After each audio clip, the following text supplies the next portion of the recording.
और मध्य प्रदेश के मुख्यमंत्री डॉक्टर मोहन यादव ने भोपाल में कुशाभाऊ ठाकरे सभागार के विस्तार की योजना निर्माण कार्य का भूमि पूजन किया।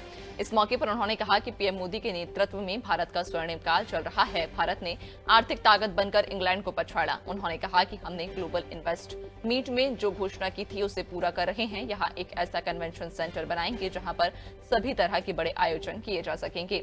ये सभागार सभी तरह की सुविधाओं से युक्त होगा। सीएम यादव ने यह भी कहा कि एमपी में धार्मिक पर्यटन की संभावनाएं हैं। भगवान कृष्ण यहाँ शिक्षा ग्रहण करने आए थे।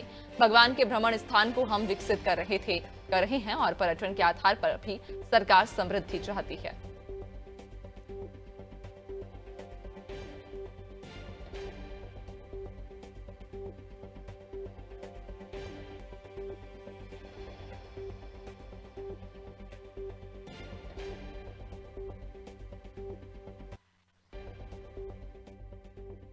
हमने इस कन्वेंशन सेंटर का भी भूमि पूजन किया है।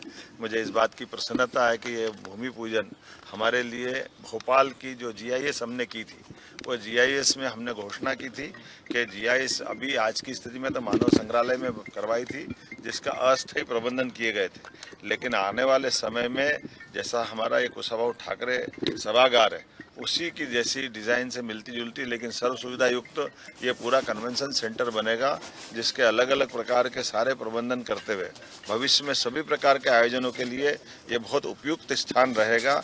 लगभग 110 करोड़ से ज़्यादा की लागत से ये जो नया कन्वेंशन हॉल बन रहा है, इसके माध्यम से 19 कमरे बनेंगे, पूरा भव्य भवन बनेगा।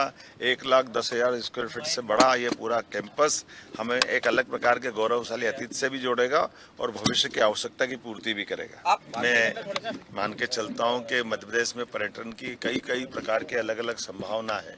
ऐसे में धार्मिक पर्यटन को लेकर के भी मध्य प्रदेश में बड़ी संभावना है।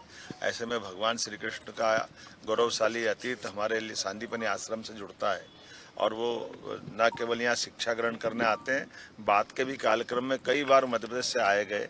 और न केवल मध्य प्रदेश से, भगवान कृष्ण का अगर पूरा जीवन देखें तो वो हमारे पूर्व से लेकर पश्चिम तक लगातार उनके भ्रमण हुए।